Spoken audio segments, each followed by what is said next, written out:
लखन काका ने जो कुछ भी किया उसके लिए मैं सॉरी बोलता हूँ। मैं लखन काका को अच्छी तरह जानता हूँ। लता काकी के फांसी लगाने के बाद से वो कुछ टूट बिखर गए थे।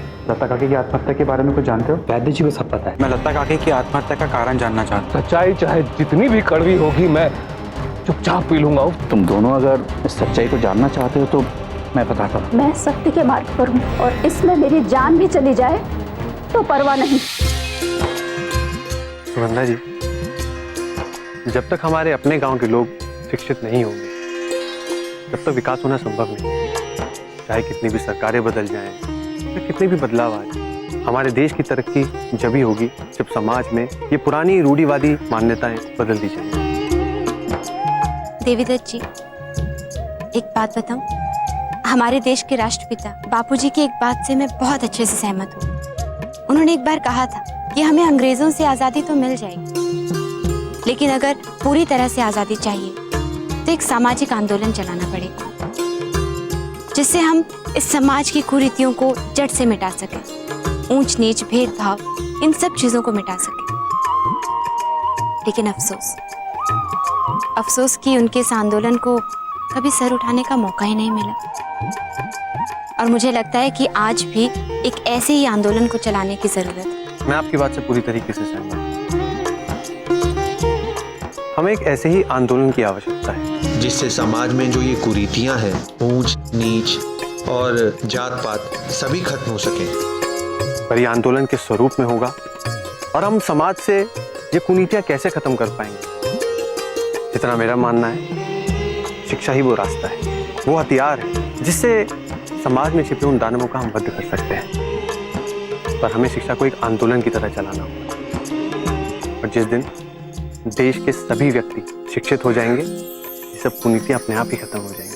आपकी बात एकदम सही है सर, लेकिन हमारे समाज में अभी भी ऐसे बहुत से शिक्षित लोग हैं जो समाज को तोड़ने का काम कर रहे हैं, अपने अपने धर्म और जाति को लेकर बैठे हुए हैं और आपस में लड़ रहे हैं। साक्षरता और शिक्षा में बहुत अंतर होता है सुगंधा। हर पढ़ लिखने वाला व्यक्ति शिक्षित नहीं होता। शिक्षित व्यक्ति वो होता है जो सभ्य होता है और जो समाज की कुनीतियों को खत्म करने में अपना योगदान देता है, जिसमें सही और गलत को जानने की समझ हो, ना कि कुनीतियों को बढ़ाने में मदद करे। और ऐसी शिक्षा देने के लिए हमें अपनी शिक्षा के पैमानों को बदलना होगा। बच्चों को शिक्षा का सही लक्ष्य बताना होगा और उन्हें वो प्राप्त करने के लिए मजबूत बनाना होगा। जब नींव मजबूत होगी तभी महल आलीशान बनेगा, मजबूत बनेगा। लेकिन इसके लिए तो हमें एक लंबे समय का इंतजार करना होगा। बिल्कुल, पर समय के जाते देर नहीं लगती। हमें अगर अपनी अगली पीढ़ी को इन समाज की बुराइयों से बचाना है तो शिक्षा का पुल अभी से निर्माण करना होगा। अब वैद्य काका, ये देवीदत्त जी हैं। नमस्ते। वैद्य काका, ये हमारे गांव के स्कूल के नए और पहले हेडमास्टर। और देवीदत्त जी, ये वैद्य काका हैं हमारे गांव के। आपके बारे में सुगंधा ने बहुत बताया है। आप इस गांव के इकलौते वैद्य हैं और आप ही की वजह से ये पूरा गांव आज स्वस्थ है।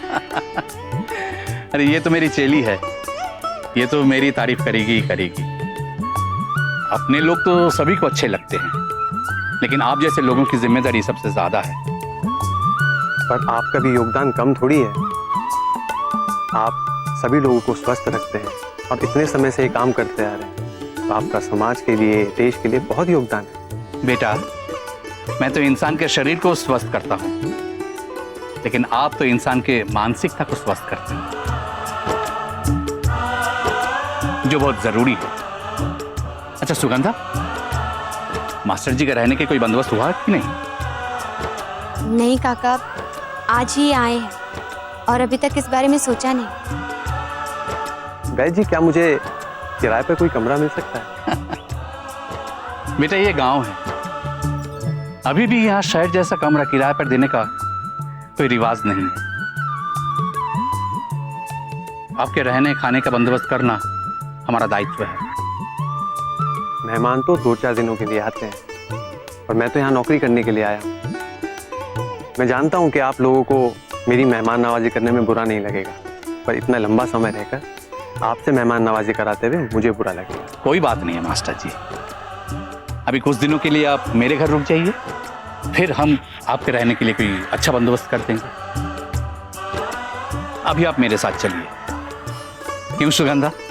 हाँ काका, ये ठीक रहेगा। पर अगर आपके घर वाले कुछ, आपको चिंता करने की कोई जरूरत नहीं है। आप अभी मेरे साथ चलिए।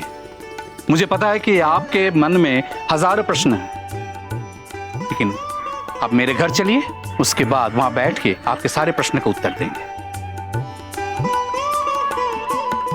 ठीक है? चलिए मास्टर जी, आइए। जी। ठीक है, आप रुक जाइए, मैं शाम को आकर मिलती हूँ। जरूर।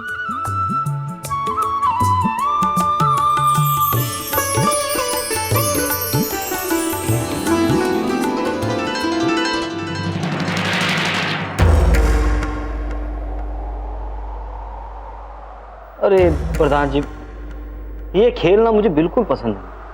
काला सांप, नीला सांप, लाल सांप, चढ़ गया सांप, उतर गया, सीढ़ियाँ। जब हम दोनों सांप हैं तो इन सांपों की क्या जरूरत है? मेरे को पसंद नहीं है, मैं आपकी वजह से खेलता हूँ बस। आप कितना भोला है तू, पता है? सुन, अभी तूने पूरन सिंह के स्कूल में दाखिला लिया है। तू आगे आगे देख कितने परिवर्तन आएंगे तेरे अंदर। मैं तुझे राक्षस बनाना चाहता हूँ, देवता नहीं बनना। जब राक्षस बनेगा तभी फायदा होगा, देवता बनने से कुछ ना होगा। मतलब ये बनना पड़ेगा सांप? हाँ, अभी डसने वाले सांप। उसके बाद जो सीढ़ी है, कैसे लोगों को सीढ़ी की तरह इस्तेमाल करना है, कैसे फायदा उठाना, ये सब। अच्छा, चल डाल डाल डाल डाल, ये डाल, ये डाला। अरे वाह रे वाह, वाह रे।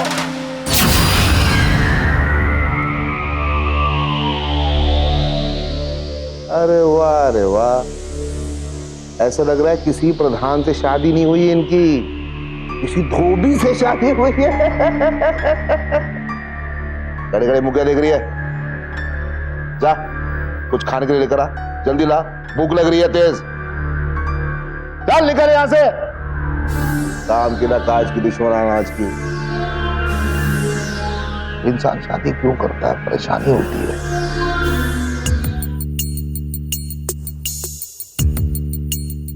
तुझे ना कमाल की खुशखबरी बताना तो भूल गया मैं। मुझे पंचायत समिति से फोन आया था, गांव में स्कूल की बिल्डिंग बनाने के लिए जो पैसे हैं ना, वो सैंक्शन हो गए हैं। खुद बीडीओ साहब का फोन आया था मुझे, ब्लॉक डेवलपमेंट ऑफिसर। तो सुन, अभी तुझे कुछ नहीं करना है, बस थोड़ा सा होशियार बन के रहना है। यार दुश्मन बड़े हैं। अभी देखना, वो स्कूल में वो फौजी की बेटी थी अभी तक टीचर।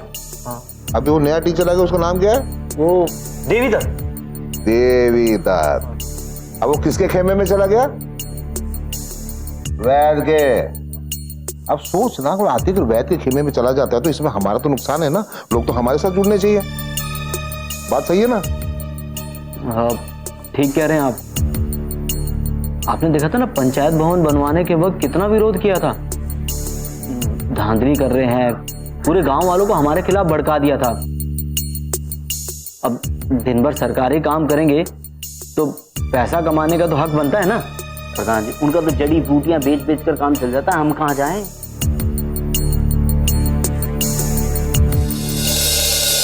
तो मत कीजिए ना सरकारी काम, कोई जबरदस्ती तो नहीं। सरकार को अपना काम करवाना है तो अपने तरह से अपने बंदों से करवा लेंगे। तुझे किसने बोला बीच में बोलने के लिए? क्यों घुस रही हमारे बातों में? क्यों दिमाग लड़ा रही है यहाँ पे? अगर दिमाग लड़ाना है ना, वहीं अपने चूल्हे में लगा, तो वहां लड़ा। और सुन, तेरी भलाई इसी में, यहां से चली जा अभी।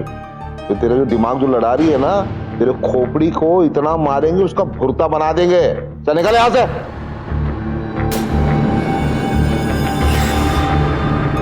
प्रधान जी, आप बार बार भौजी का अपमान क्यों करते रहते हैं? ये अच्छी बात नहीं है। वाह रे वाह प्रधान जी, तुम भौजी का अपमान क्यों करते रहते हो? ये अच्छी बात नहीं है, जैसे कि मैं जानता नहीं। तू इसे नहीं जानता? अरे खोपड़ी में खड़ी क्यों है? चल निकल। तू ऐसी बात क्यों करता है इसके सामने? दिमाग मेरा खराब होता है? क्या तू छोड़ इन बातों को, सबसे पहले जो स्कूल भवन बनने वाला है ना उस पे ध्यान देना, बस। प्रधान जी, हमारी ईजा कहती थी कि जो लोग अपनी खुशियों का ख्याल रखते हैं ना, वो जिंदगी में कभी खुश नहीं हो सकते। देखो ईजा ये भी तो बोलती थी कि जो घर में सुखी वो संसार में सुखी, लेकिन घर भी तो होना चाहिए, तुझे घर भी तो बनाना है, और घर बनाने के लिए किसकी जरूरत पड़ती है? पैसों की। बात तो ठीक है ना, कभी खुद को तकलीफ नहीं देना, ईजा ये भी बोलती थी। मैं एक बात बोलूं, ये स्कूल भवन बनने दीजिए,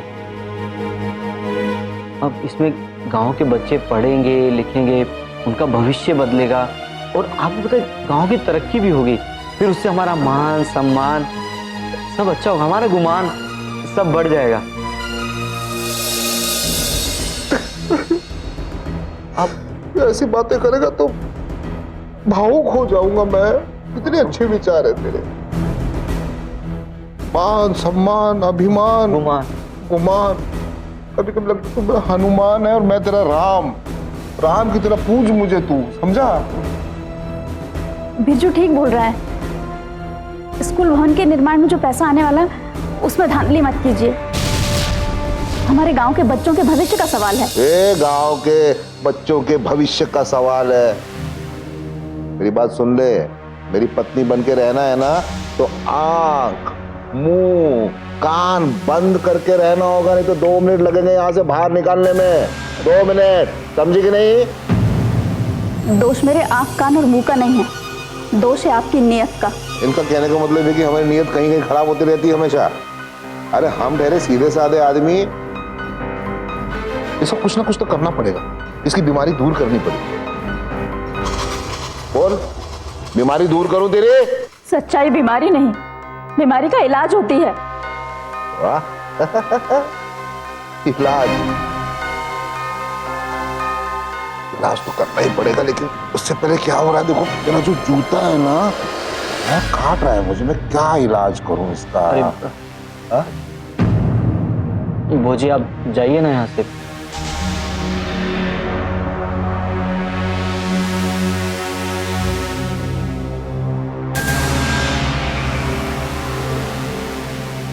भोजी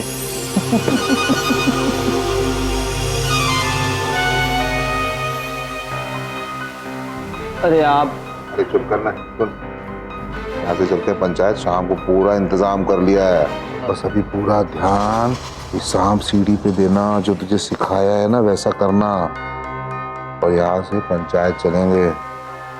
शाम का बंदोबस्त हो गया है और वहां बाकी का पूरा जो गणित है ना उधर समझाऊंगा।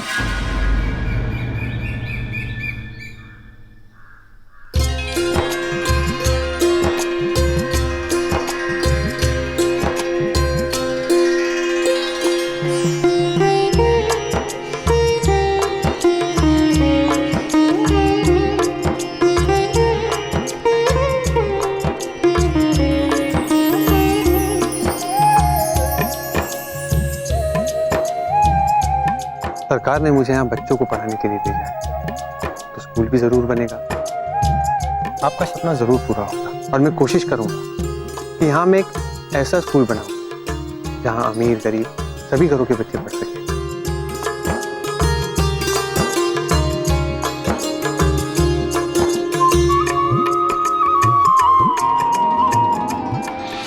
देख, मैं तो इतना जानती हूँ कि अकेला चना भार नहीं फोड़ सकता। तू अकेले में कितना भी सोच ले, परेशान हो ले, लेकिन तेरे सोचने करने से गांव की तस्वीर या तकदीर कुछ नहीं बदलने वाला है। अब मुझे लगता है कि मेरा सपना जरूर साकार होगा, गांव के हर घर में शिक्षा पहुंचेगी।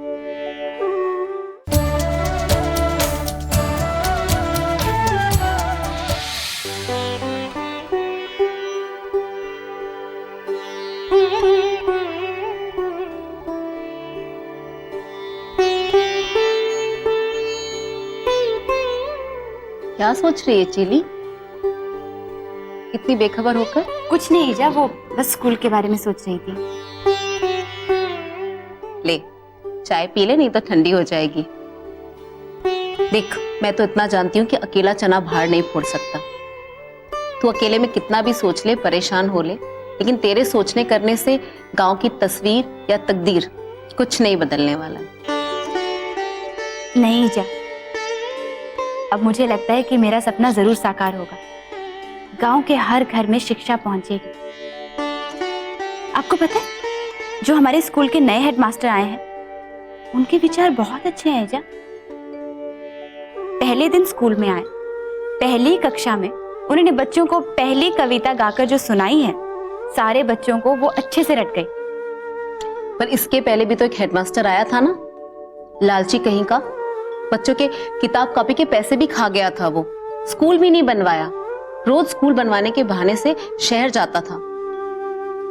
2 साल में 2 महीने में बच्चों को ठीक से नहीं पढ़ाया उसने। और अकेली तू ही तो है जो दिन रात स्कूल में पढ़ाने के लिए हमेशा परेशान रहती है। ईजा, पर ये हेडमास्टर ऐसे नहीं है, ये तो बहुत अच्छे हैं। इन्होंने कोई पैसे देकर बीएड नहीं किया है और ना ही हेडमास्टर इसलिए बने हैं ताकि ये पैसे कमा सके, बल्कि वो तो बहुत ही साधारण गरीब परिवार से हैं, लेकिन शिक्षा के लिए बहुत गंभीर हैं और उनके ऊंचे विचार उनकी बातों में ही झलकते हैं।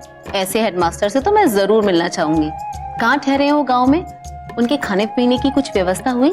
ईजा, वो कह रहे थे कि किराए पर कोई कमरा ले लेंगे। फिर रास्ते में वैद्य जी मिल गए और वो उन्हें अपने साथ अपने घर ले गए। तो आज रात के खाने पीने की और रहने की व्यवस्था वही कर रहे हैं। पर वैद्य जी का परिवार तो बहुत बड़ा है ना, और उनके घर में तो रहने की जगह भी बहुत कम होगी। हाँ ईजा, लेकिन वैद्य जी का दिल कितना बड़ा है।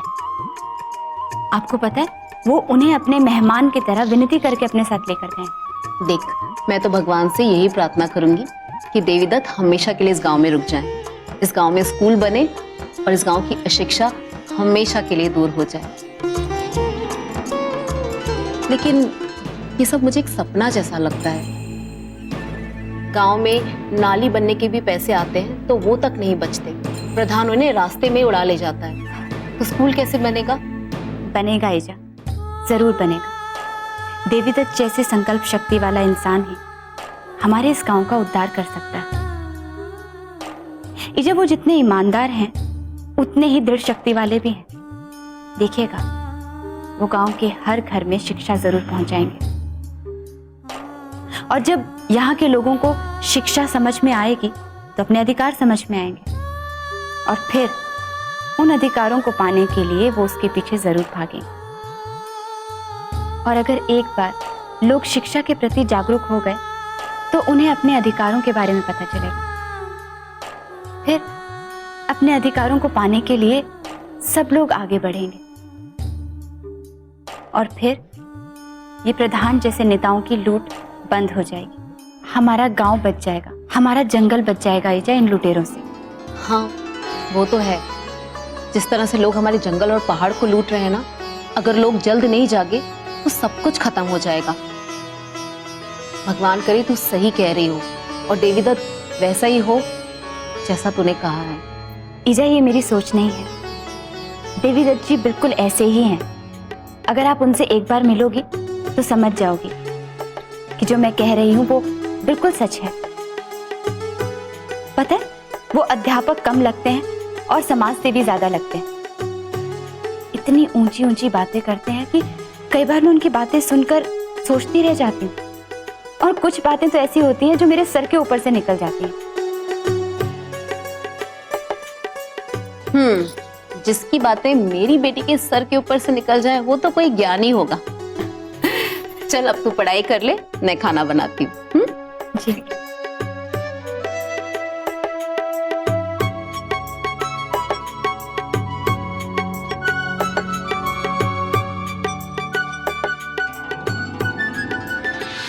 गांव वालों ने मुझे पाला पोसा, पढ़ाया लिखाया, बड़ा किया।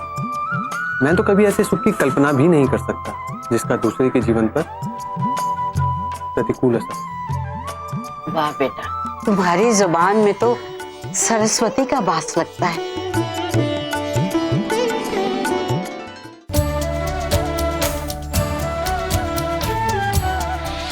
बेटा, अच्छे विचार और अच्छी सोच होना बहुत बड़ी बात है। आज के इस जमाने में ये जो नौकरी है ना, ये रुपये का बोलबाला है। मैं आपकी बात से सहमत हूँ वैद जी, पर ये उन लोगों के साथ होता है जिनका जीवन सुखमय बीतता है, या फिर ऐसे लोग जो किताब की दुनिया को सच मान लेते हैं। मैंने तो अपने जीवन में बहुत सुख दुख देखे। मैं एक साधारण आम आदमी हूं, मैं गढ़वाल से हूं। बहुत कम उम्र में मैं अनाथ हो गया था।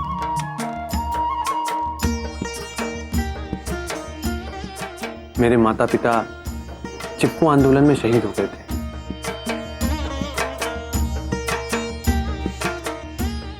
गांव वालों ने मुझे पाला पोसा, पढ़ाया लिखाया, बड़ा किया। मैं तो कभी ऐसे सुख की कल्पना भी नहीं कर सकता जिसका दूसरे के जीवन पर प्रतिकूल असर। वाह बेटा, तुम्हारी जुबान में तो सरस्वती का वास लगता है। तुम्हारे अंदर कितनी सच्चाई नजर आ रही है, और मुझे तो लगता है कि तुम्हारे आने से मुनिधार की हर एक समस्या का समाधान मिल जाएगा। दादी, एक अकेला आदमी सिर्फ बदलाव की शुरुआत कर सकता है। हाँ, ये भी सच है कि एक दिया और दियों को जलाता है।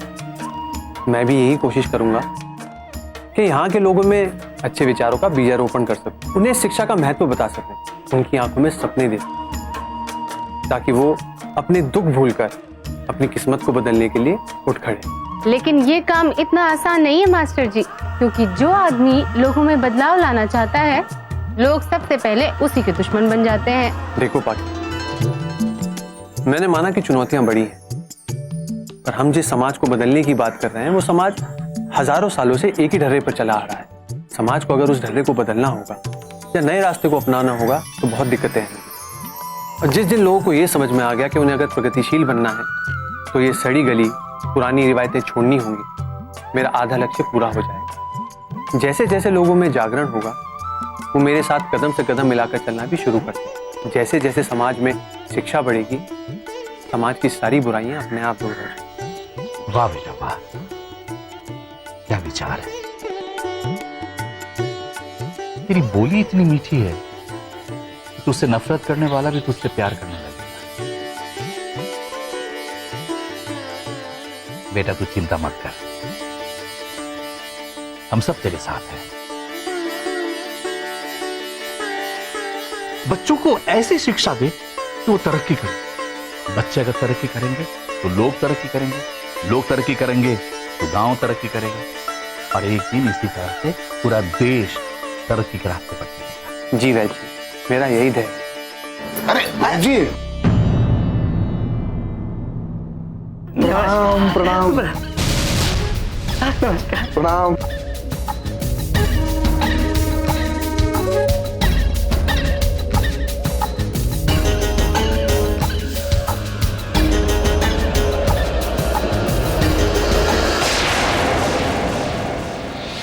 आज का रात का खाना हमारे साथ खाइए, मेहरबानी होगी। बहुत जरूरी बात करनी है आपसे। अगर मुश्किल ना हो तो आप यहीं बता दीजिए, क्या जरूरी बात। सही बात सही वक्त और सही मौके पे की जाती है, उसका मजा ही कुछ और होता है। मैं शाम को आता हूं।